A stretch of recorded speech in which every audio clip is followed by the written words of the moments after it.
Howdy. This is Mission Texas, a political podcast about winning Texas by 2032, or else we may lose the White House for a generation. I'm one of your hosts, Alex Clark. And I am Kate Rumsey. Other podcasts may focus on the day-to-day or the next election, but we are keeping the eyes of Texas on the bigger prize. What happens after the next census? Hello, this is Mission Texas podcast, a political podcast about flipping Texas by 2032, or we may lose the White House for a generation. I am one of your hosts, Kate Rumsey. Hi, and I'm Alex Clark. Today, we have our first ever guest, our friend, a new father, a native Texan, a millennial like us, and the chair of the Texas Democratic Party. You may have seen him recently on MSNBC, on CNN, on a bunch of other news stations. The guy's everywhere. He's a force to be reckoned with. Kendall Scudder, welcome to the podcast. I don't know about all that, but I sure appreciate y'all having me on your inaugural episode today. That's very exciting. Who better than to start with, Kendall? I mean, our friend and now chair of the party and a new father. I wanted to start with that. How are you doing all of this, and how's the baby and mom? Well, I'm only doing all of this because my wife is a rock star. That is how I'm doing this.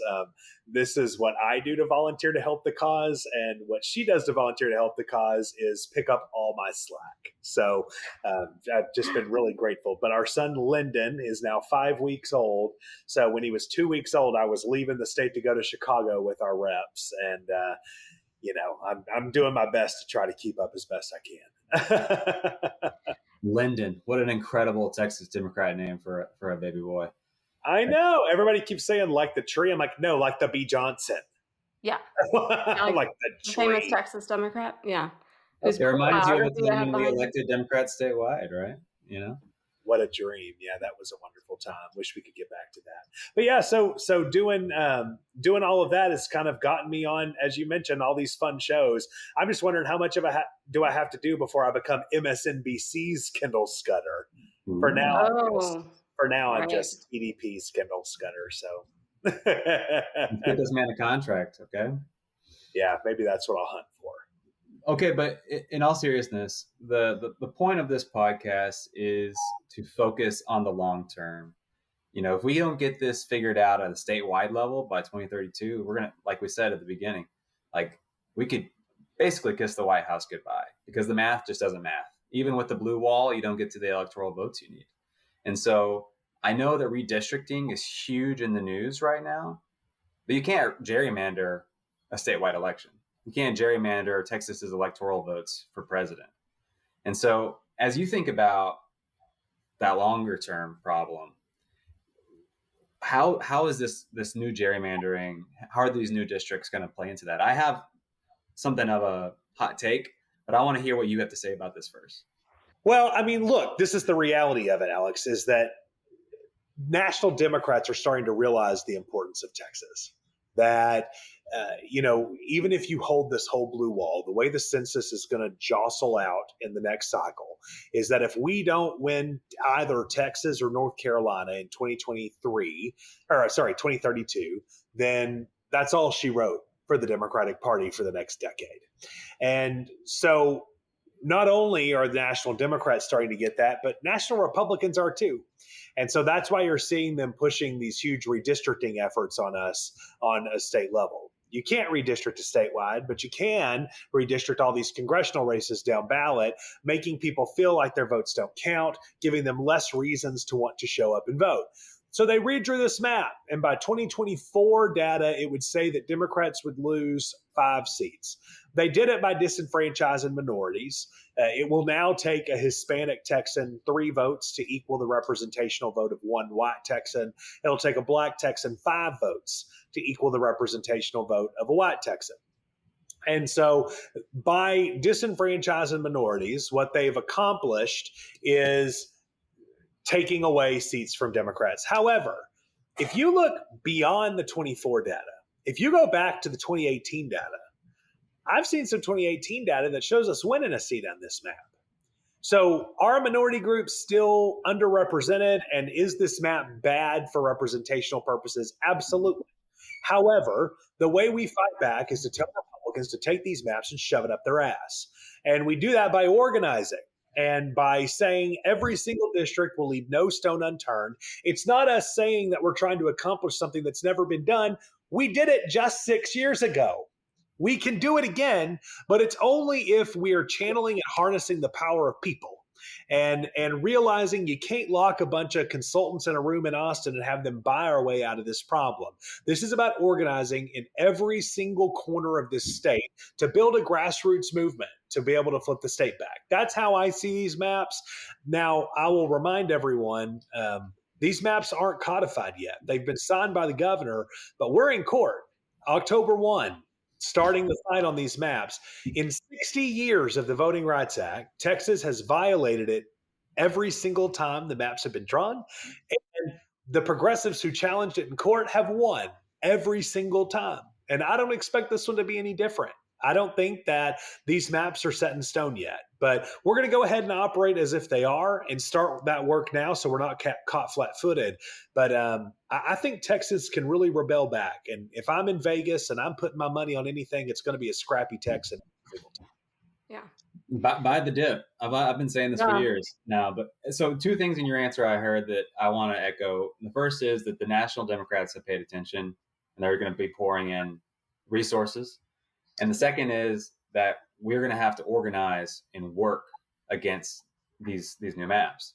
My hot take might get me in trouble with some people is that there are going to be some unintentional benefits long term that are coming out of this. And because it's, as we have established, you can't gerrymander a state for these statewide elections.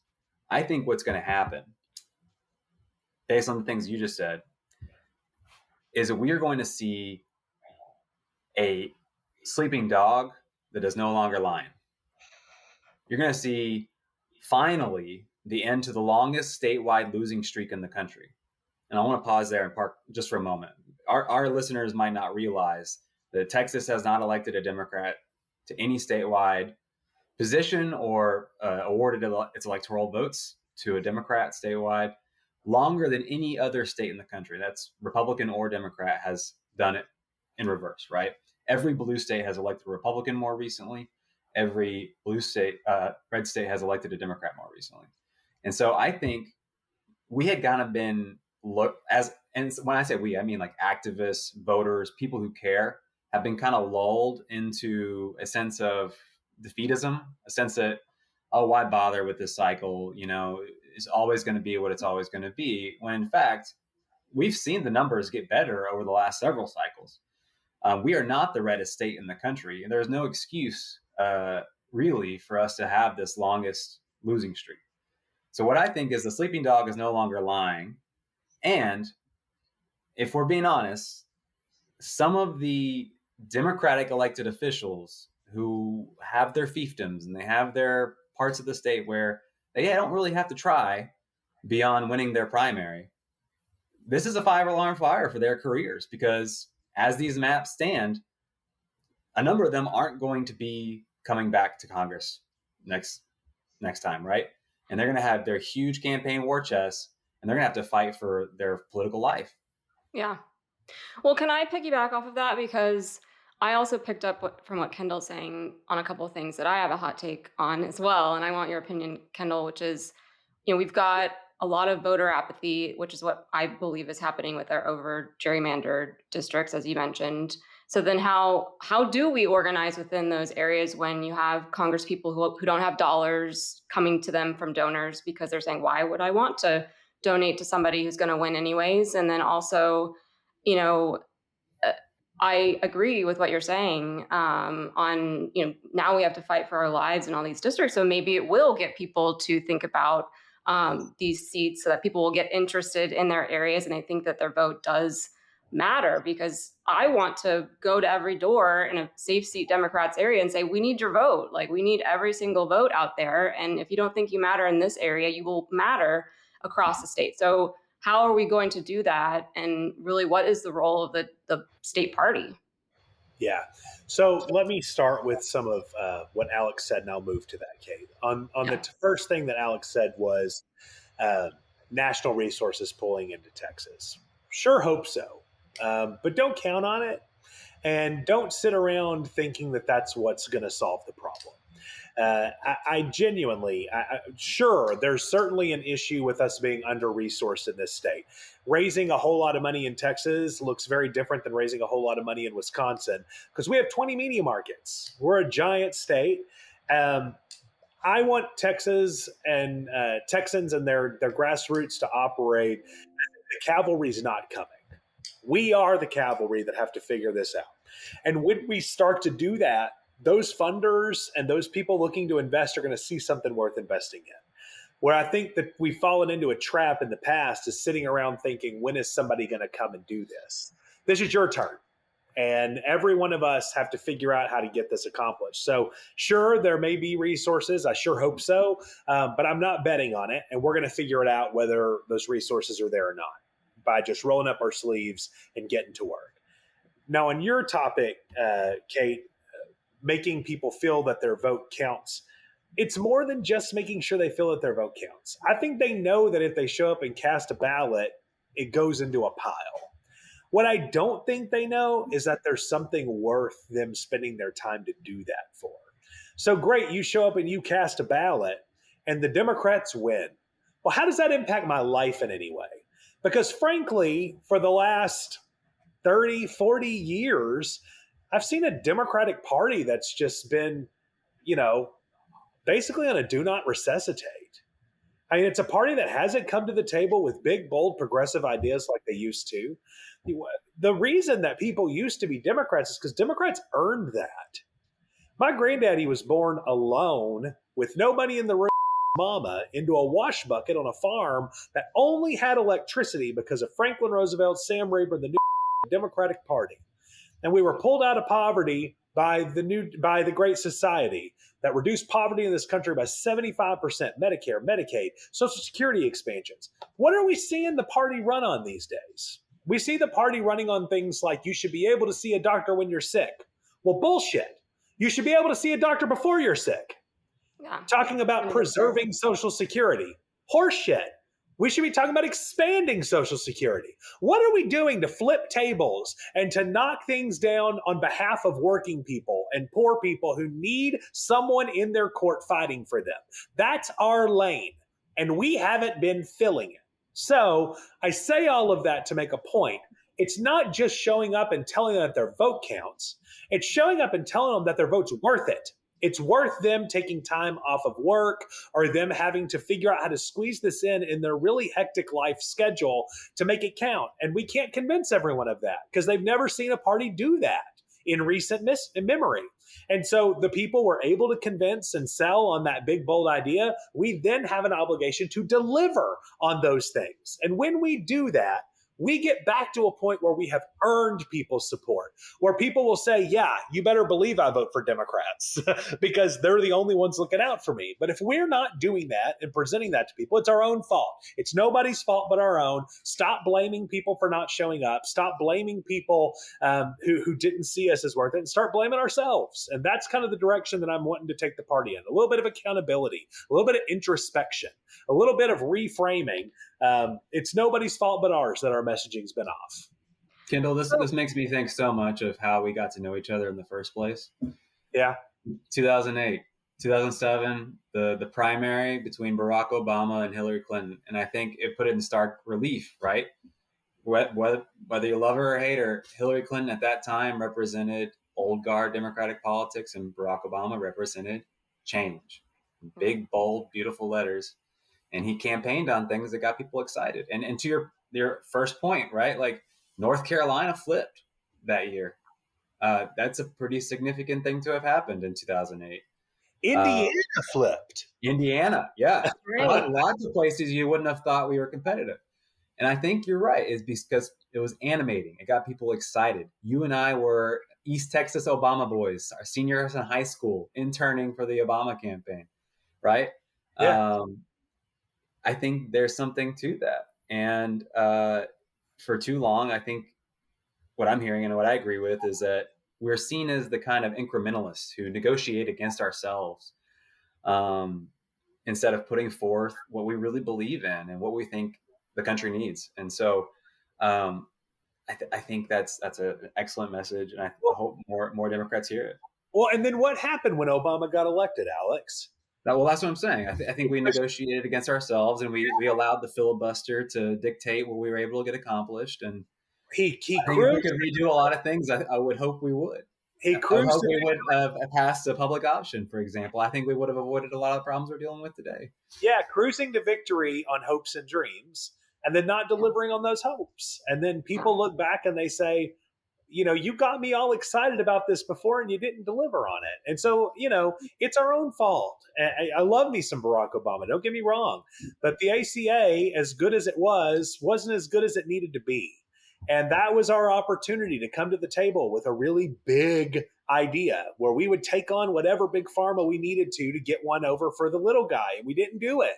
And that's the argument that I'm trying to make. That's what I'm trying to bring to the National Party in these discussions is that, all over the country right now, people are trying to be more like Texas Democrats. And it's not just about you slapping it on a bumper sticker or telling people you know how to fight. Start showing them. And you start showing them by coming to the table with these types of reforms. And I still don't see DC quite ready to do it. And so we're going to have to do it ourselves. Well, so it's interesting because Alex, we've discovered really likes the messaging aspect of this podcast. And I really love process.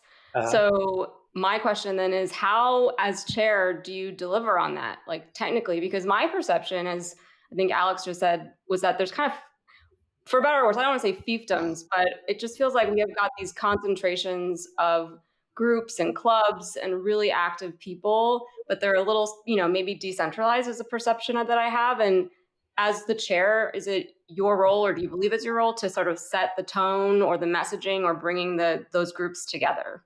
We have a very disjointed party, and it comes from 31 years of failure. That we're now in a position where different people in different areas consider themselves the king of their turf. And, we start having turf wars. And I just don't think it's helpful. So I think the number one thing you do, and this is very intangible and not going to be satisfying to you, Kate, but it's the truth. The number one is setting an important tone that we're on a team together, moving in the same direction with the same goal of winning elections. Whether you are a Henry Cuellar or Vicente Gonzalez Democrat, or you're a Jasmine Crockett Democrat, or maybe somewhere in between, we're all in the same boat right now, trying to win some races. And you do that by finding things that we all have in common. We're a coalition party with a lot of different people from a lot of different backgrounds, with a lot of different, priorities. But what we all have in common is that we all pay bills. And that we're all, coming from this perspective of trying to get one over for the little guy. So to me, number one, you're setting a tone of everyone being on a team together. Number two, we're being out-organized. This is a state where there's 9,000 precincts. 4,500 of them have Democratic precinct chairs. So if you drew a map of Texas, put a line down the center of it, half of it doesn't have anybody working it. And in this state of 254 counties, we have 55 vacancies in our county chair spots. That's more than 20% of the state. Has no Democratic Party even operating. So how you start is with the basics. Maybe start by showing up and building. And that's not easy. It's tough. It's showing up to Dairy Queens where old men are drinking coffee and you might get berated a time or two, but they also might point you in the right direction to finding a person who can fill a county chair spot. It means showing up in these mid-sized cities that are population centers in any other state. But because they're in Texas, we treat them like they're flyover country. Beaumont, Texas is bigger than Richmond, Virginia. Wow. Laredo, Texas is bigger than Richmond, Virginia. Lubbock is twice that size. Amarillo is twice that size. But we don't even step foot there and then act shocked whenever we get our asses kicked. So that's number two, Kate, is you have to build this grassroots apparatus and make sure that those precinct chairs and county chairs know what they're supposed to be doing. You aren't just setting them up for failure. And then are you providing those resources for them, or is there a place to go for those places? Sorry to interrupt. I didn't. Yeah, well, we're in the process of pulling a bunch of that together. We can't U-turn the Titanic. I mean, this party, we're having to rebuild every single component of this party from the ground up. And we have been actively working. We've had 8 different recruitment efforts out in West Texas and in the Permian Basin, where we've been trying to recruit precinct chairs where a lot of those vacancies exist. While we're doing that, our organizing team of one person is working on putting together quarterly onboarding for all of our precinct chairs so that they're getting all the information they need on how to be successful. So it's all a work in progress. It doesn't happen overnight. But right now, the priority is start filling those seats so that people are in motion, ready to receive it once it's kind of there kicking. And then the third item that I have that we're doing is we've got to start showing up, not just in communities to deliver a message, but also where people are receiving information. Did you know that the Texas Democratic Party has no Spanish language comms department? Did you know that the DNC has no Spanish language comms department? We're in a state where 30 to 35% of Texans speak Spanish at home. That doesn't mean they don't speak English, but it means that their preferred mode of communication is in Spanish, and we're not meeting people where they're consuming information. So whether it is alternative sources of information like podcasts like this, or it's Spanish language or Vietnamese, we've got to create a messaging department and system so that we're meeting people where they're at, not expecting them to come to reach us. Those, to me, are the 3 baseline points for us to start to build from. You're singing my song, Kendall, because, as someone from Sherman, Texas, it meant the world to me in each of Beto O'Rourke's campaigns, for example, that he would show up in my hometown, because who else was? Nobody. And for so long, such huge swaths of the state, whether it be geographic or by language or however, they're only receiving one side of the argument. They're only getting presented one slate of candidates, whether it be yard signs or actual in-person events or even ads. I mean, ads are not going to save us. I think you're right. We have to get back down to the basics and build the party from the ground up. And I think that's going to take showing up in these places that are being ignored. Yeah, and since getting elected chair, I've done events in 52 counties so far, which may not sound like a lot, but I promise you, once you start getting on county 37, you realize how much it is. In addition to kind of juggling what we're doing, I'm a volunteer here. I'm doing the best I can. But, I know, can you touch on that? Yeah. If you were the chair of the Wyoming Democratic Party, you would have talked to every voter in the state by now. Yeah, probably so. But it's just about rolling up our sleeves and getting it done. I'm going to fall short sometimes. That's just kind of the nature of the beast. But I think that grassroots in our state deserve a state chair that works as hard as they do. They deserve a party apparatus that thinks as boldly as they do, and not just always playing it safe. When we play it as safe as we have, we end up saying absolutely nothing. And it doesn't resonate with anyone because it's not content. What Republicans have learned to unlock is that when they firmly plant themselves on the right, do they piss off people in the middle? Sure. But they get their base solid for them. Their base shows up every election because they trust them. And what we're learning is that those people in the middle, they don't really care that they're extremists. They'll side with them sometimes too. But who's fighting for our base? Who's showing up for them? Because when our party positions itself in the center, our base doesn't trust them. And our base won't show up. There were 1.1 million Democrats who voted in 2020 who chose to stay home in 2024. A fifth of our voters are people. And they'll say things like the Democrats don't fight hard enough. They negotiate away the things important to us. So I'm not saying that we kick people out of our party who disagree with us. What I am saying is that we firmly plant ourselves with who we are. And that is the economic populist left. That is who the party is. And we need to stop being afraid of it. Well, can I follow up on that? Because another perception that I've had, having now block walked and done a lot of grassroots stuff in the past 5 or 6 years, which is, seems like the grassroots in the field, which is just knocking on doors, talking to people, right? And registering voters, has really ebbed and flowed with the top of the ticket and where that money is coming from. And so do you see that? Because you saw that with Beto. He really emphasized going to every county, talking to everybody. I saw field offices. You saw signs everywhere. I went to many block walks with Beto.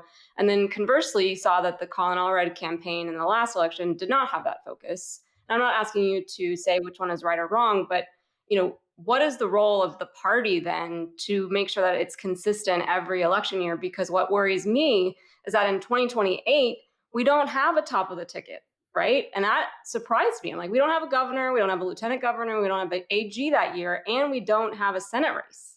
So like, what are we doing, and what will be hopefully the role by then and now of the party here in the state?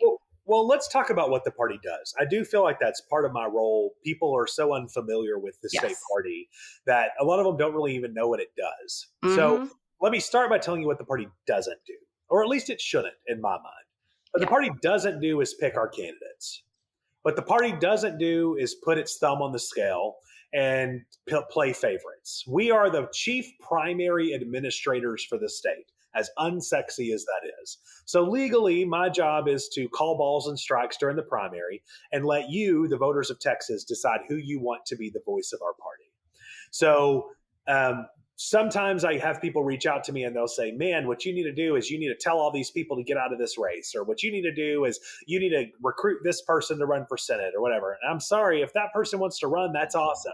But my job is not to play favorites there. My job is to create a situation where you get to decide what the voice of our party is going to be.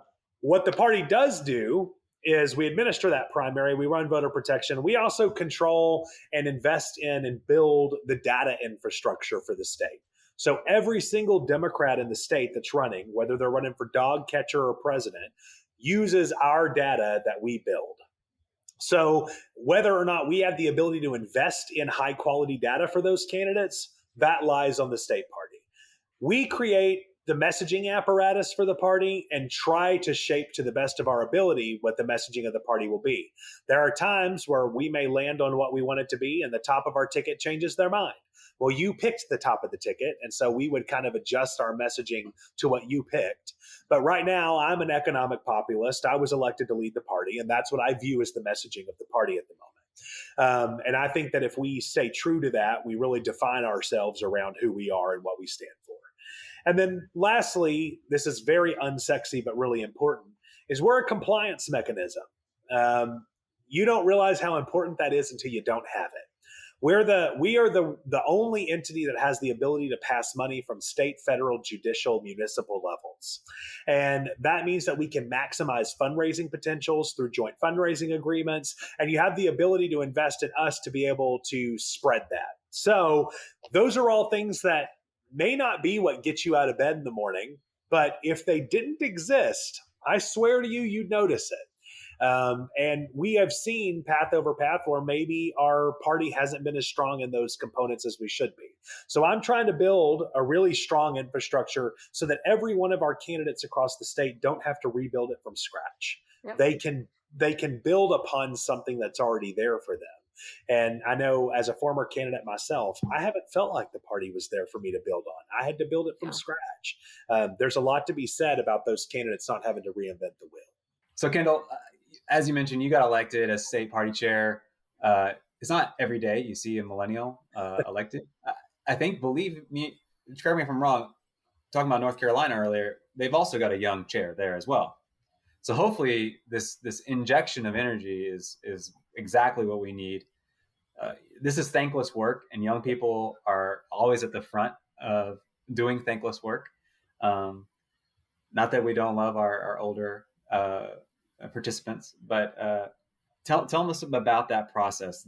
Getting elected, you were elected on the first ballot, but there were a bunch of other candidates. What were you pushing? How did you overcome the odds? Just tell us about that race briefly, if you would. Yeah, so I'll get into the weeds here a bit. There are 4 young chairs in this country. There's North Carolina, as you said. North Carolina and Oregon are 2 Gen Zers. And myself and the brand new chair in Wisconsin, he just got elected, are the 2 millennials. To be considered young by the DNC standards, it's under 36. So I'm scraping in there at 35. We're hanging on, you and I. Yeah. So I'm still a young chair. So the way party structure works is at your local level, you have a county chair. That's the top dog in your county. And they oversee what we call a CEC, a County Executive Committee. That's composed of precinct chairs, which we talked about earlier. Anybody can run to be a precinct chair as long as you sign a pledge to the Democratic Party, and then you can be on the CEC, which helps govern the party for your area. So if you're unhappy with the party, or you think it needs to take a different direction, or if you think it needs to be a louder direction, all you got to do is be a precinct chair, and you can be on the CEC governing it. And on the state level, or on the national level that you're familiar with, you have the national DNC chair, Ken Martin, and the DNC, the ominous DNC everyone talks about. They're all elected on state levels, and they all make their way to the DNC. So that's the national and the county level. Well, in the middle of that is the state level. And that's where you have the state chair, the person who runs the party for the state. That's me now. And they are overseen by a body called the SDEC, the State Democratic Executive Committee. Those people are elected at convention. There's two representatives from every congressional district, and then there's 2 representatives from each constituency caucuses. So like the Black Democrats, Young Democrats, Hispanic Democrats, Democrats with Disabilities. You see where I'm going here. So there's 120 people on that governing body for the party. So our former chairman, Gilberto Hinojosa, resigned after this last election. He'd been in that position for 13 years. And so for the first time in a very long time, there was a jockey for who was going to lead the party. And the State Democratic Executive Committee got to pick who that person would be to finish this term. And then there will be an election for the full term at the next convention in Corpus Christi in June of 2026, where I'll be running, and I'm sure some others will be. I think I just broke news on your podcast. I'll be running for re-election. Yay! So maybe we'll be there. I hope to be there. I would love to have you there, especially if you're voting for me. If you're not, then stay home. Just kidding. So in that process, that means that there were 120 people that we had to make our pitch to of where did we see the party going? What did we see the success being? And there were 8 of us running, all very nice people. But you'll see in the forums very different styles and very different visions for the party, because the party is very different. It's a very diverse party. You saw some folks kind of from existing establishment apparatus. You had people from just completely outside of the party. I kind of straddled this role of being a grassroots activist for over 20 years, but also being kind of on the outside, where the establishment class and the people in Austin have never really liked my perspective. And so they've always kind of shut me out of it. And so, I was kind of a long shot when you first got in. It was like, wow, these party insiders on the SDEC would never elect this farm kid from East Texas who's constantly ranting and raving about how the party has to rebuild from the ground up. But after this election, I think most people got it. That the party just needed to learn a tough lesson. And so that is what happened. They came over. I won on the first ballot round in an 8-way race, got a majority of the vote. And so we now have a young chair that's talking about rebuilding things, rethinking the way things have been done. That doesn't mean we're going to burn the whole thing to the ground, okay? There's some things that the party has done that has been great. I'd say primary administration. They've been really good at administering a primary. That doesn't sound really great, but if you're in a state that's not good at it, ooh, buddy, do you realize how important it is? They've been really good on voting protection, and they've been pretty good on the data front. I think we have some room for improvement, but they've been good there. But where they haven't been good is this grassroots space that I tend to occupy. They haven't been good in the messaging space. And those are areas that I want to see us just rebuild and completely rethink. So we can't be afraid to do that. And sometimes in the last 5 months, my suggestions have made some people uncomfortable. I know that. But I just don't see us having victory doing things the way we've always done them. And if that means that I lose at a convention in June of 2026, well, then so be it. I didn't get elected chair so that I could get reelected chair. I got elected chair to rethink the way that we're operating as Democrats, and I'm going to make the most of the year I got and hope that I have the opportunity to continue doing it. Maybe we'll find success, or maybe the people of Texas will decide that, I did a little bit too much. That's fine. That's their prerogative. But I want to be the guy that systemically rethought the way that Democrats operated in this state to change this trajectory of failure that we've seen.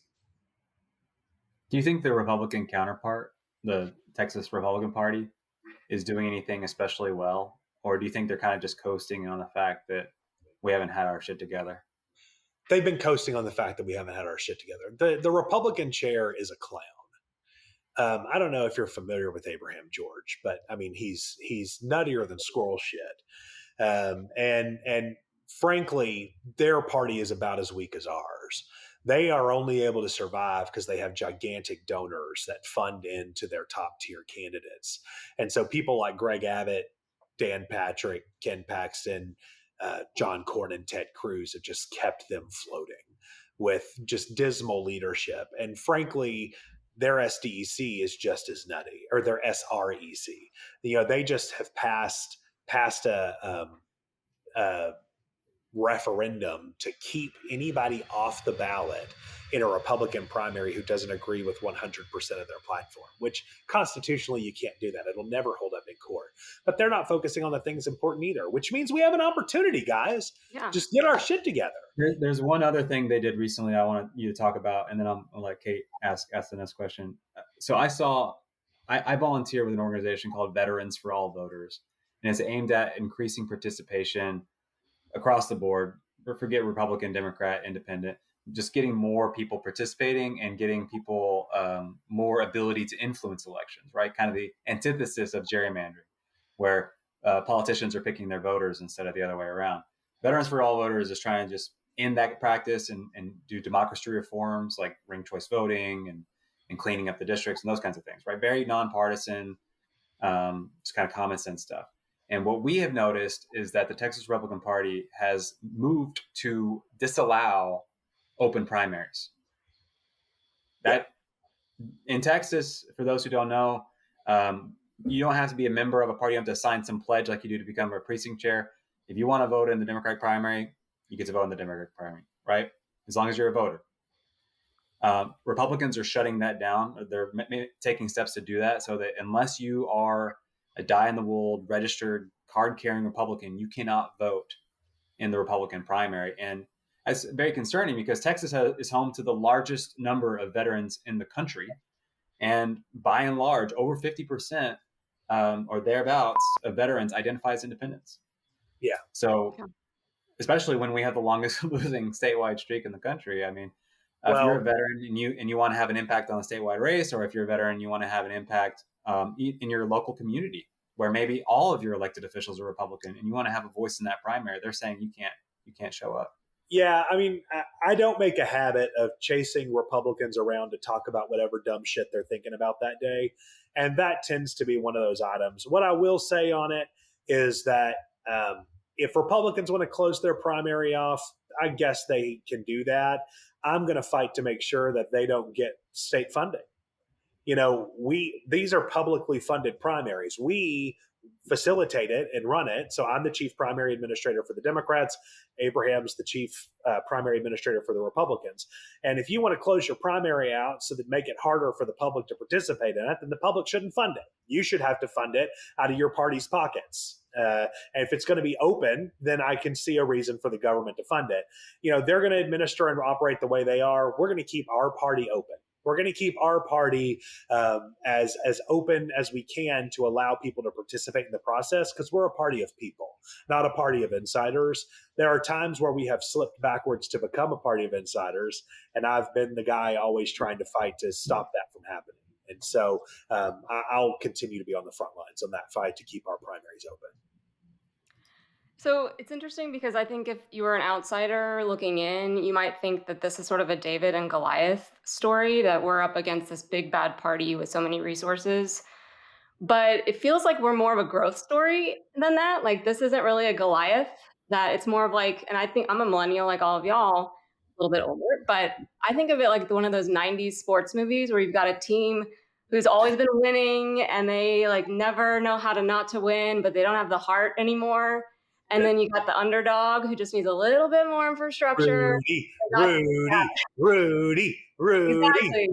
Quack. It's Mighty Ducks and Rudy. I like both of those movies. We are going to flying V our way out of this, y'all. Like we are going to do that a little bit more. Like we're going to do it smarter. We're going to do it harder. We're going to have the heart. And we got the talent, and we're going to have the leadership, and we're going to like win our way out of this. So, well, hell yeah. Real quick, I apologize. This is completely off topic, but Do y'all remember that in the first Mighty Ducks, Coach Bombay was a lawyer that had to coach the team because of like a DUI or something? Yes. Yes. It's funny you actually bring up those movies because that's kind of how the Democratic Party's been operating. A lot like the people in Air Bud who always look and say, dogs can't play basketball. That's what the Democratic Party's been doing the whole time Donald Trump's been governing. Just looking at the government, being, you can't do that. Yeah, that's not the rule. Yeah. No, I mean, look, you're right for sure about the talent piece. And I think the whole country saw that during this quorum break, where we had our elected officials on display for the whole country to see. And everybody was saying, holy cow, take a look at these Texas Democrats. Our bench is very deep. And because we are the second largest Democratic Party in the country. People forget that. We delivered the second largest number of votes for Kamala Harris in the last election. We delivered the second largest number of votes for Joe Biden in the 2020 election. We are a large party. We just haven't been winning statewide. And there's a couple of reasons for that. The number one reason for that is turnout. It's not registration, okay? We've done a pretty good job registering people, but not following up to make sure that they show up after they're registered. There are precincts that I've looked at precinct by precinct for the state. Talk about a spreadsheet, okay? But there are precincts in this state that had 13% turnout in a presidential election, okay? That is us. That's on us. Every one of those blue precincts, they're blue. Every one of those 13% precincts are our people that they don't want to show up and vote. So the reason we've been losing is we're not giving our people something to rally on and something to be behind. And so that is something I stand really firm in, is the party staking its claim on the left, staking its claim on economic populism, so that you know that if you show up and vote for a Democrat, that is a person that will take on whatever banker, whatever billionaire, whatever bootlicking bastard they have to make sure I get one, to make sure I get my fair shot, because I'm tired of being at the bottom groveling for crumbs. And when we become that party for those people, folks are going to show up. I know they are. But it's only if we're going to throw out the old playbook of just being a robot. Everyone deserves a fair shot. Everyone deserves a fair shot. I mean, that's what we've been as a party, and it's not inspiring, and it's not something that's going to get someone cranking.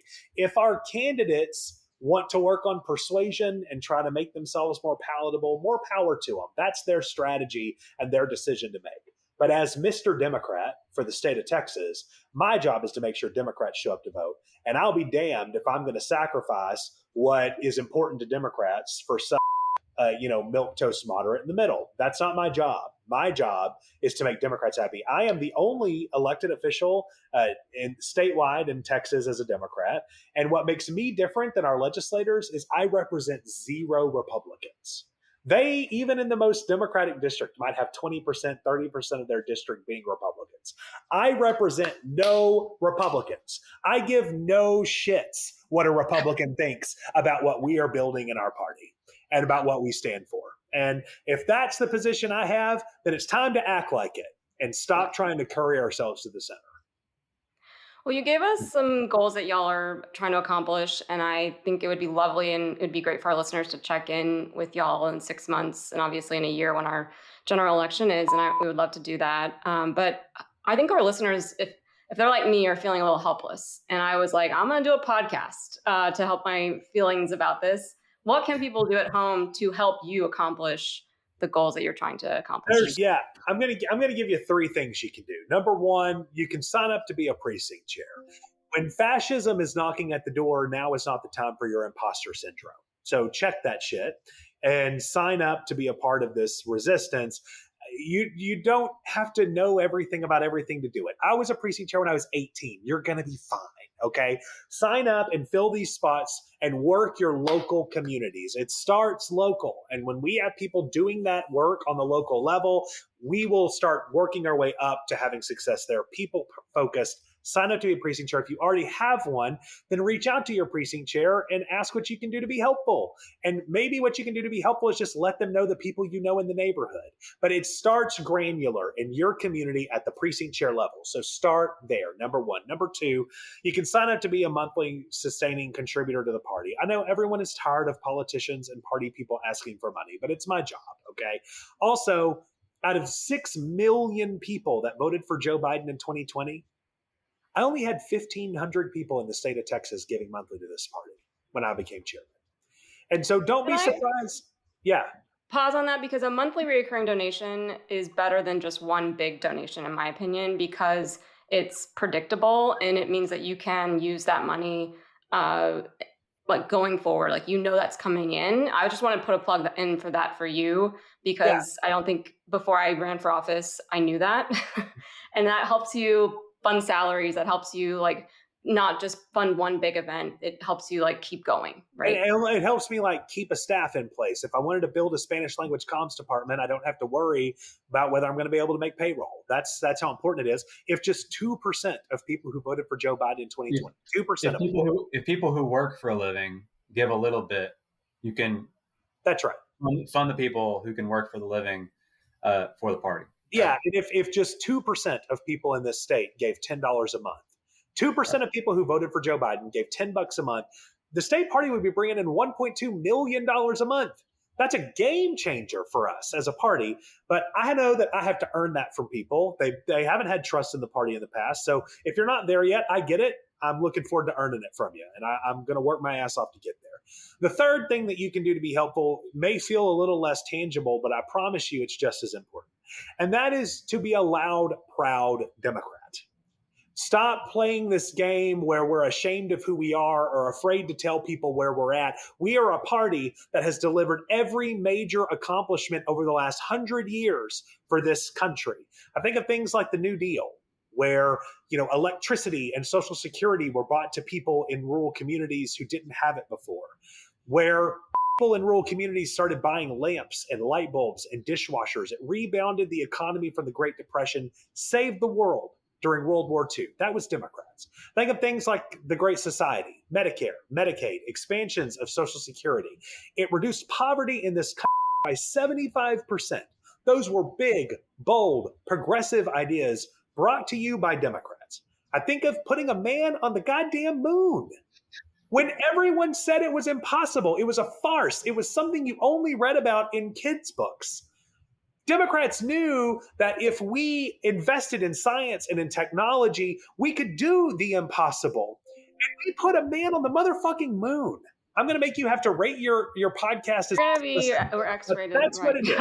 We put a man on the moon. And fun fact, we were the party that gave this country the last balanced budget that it's ever seen. But it wasn't just Democrats who did that. It was Texas Democrats who did all those things. Sam Rayburn gave us the New Deal. Lyndon Johnson gave us the Great Society. Houston scientists put a man on the moon. Lloyd Bentsen balanced the budget. When Texas Democrats have our shit together, we do great things for this country. But when Texas Democrats don't, the whole party's out of whack. They're counting on us to come to the table with big, brash, bold ideas to fix the country, just like they are right now during this quorum break. The whole world is counting on us to get this one right. Don't think it escapes me at any point. It's on all of us to meet this moment. And if we don't, the whole world's in trouble. And so be proud of who you are and what it means to be a Texas Democrat. We set the tone for what this country does and what this party does to set it on track. And that's a very tangible thing to me, is to be vocal to the people you know in your life about how important it is that we stand firm and come to the table for working class people. Kendall, I know you got to run, but I just want to say I love that answer. And what I love most about it is it's framed in what we're for and who we are and not who we're not. Yeah. And we're not saying we aren't the Republicans. So much of what I see online when people are trying to be loud and proud Democrats is look at how absurd the Republicans are. Look how bad that is. But they're not putting forth that positive vision that you just laid out. And I think that's such an important thing that's missing from the conversation. Right. So we can get more people doing that. I think we're going to be in a better shape. But also, I think we'll be far less likely to alienate people and get people to understand what the value proposition is and being part of this movement. Yeah. Well, I mean, I know we're trying to wrap up, but I mean, if you look at the polling for people like Zoran Mamdani, probably the most progressive Democrat running in the country, he has 30% approval amongst conservatives right now. And it's because he's running on something. Their lives are hard. They need help. They need Yeah. somebody that's going to solve their problems. That's the purpose of government. And he's doing that. And so, is he going to get all of them? Is he going to get most of them? Probably not. But if you're pulling 30% of the conservative vote as a Democrat, game over in places like Texas, right? I mean, it's all about standing for something. And thank you guys for putting your podcast together and start trying to meet a new group of people. Grateful for y'all's services throughout your career, not just to the party, but to the country. And anything that we as a party can do to be helpful in this effort, we're all on board, whatever we can do.